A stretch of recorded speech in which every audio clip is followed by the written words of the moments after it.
rồi mồi na mình làm tu Pathian lệ wat organizing committee song song te zoram me pui te ne na basain long thu ka soi dua in zanina han he ka wat thi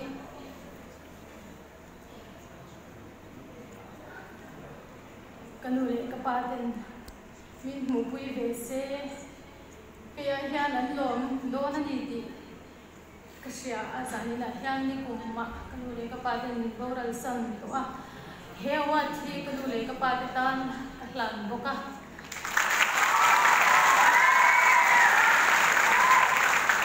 he wat thi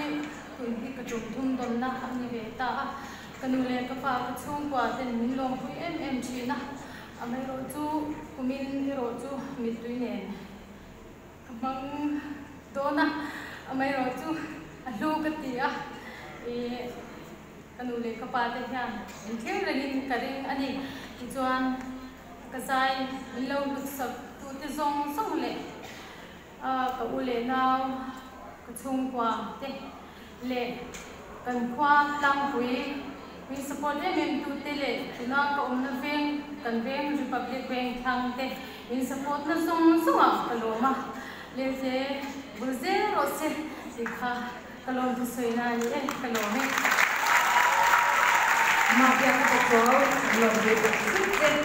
engineer sung to ya kalome award kan semle khalang Zai Poll of the Year kan semle thung dona ni Heward sutak min sem sa Florian, upisi lo kuma kan so mga ani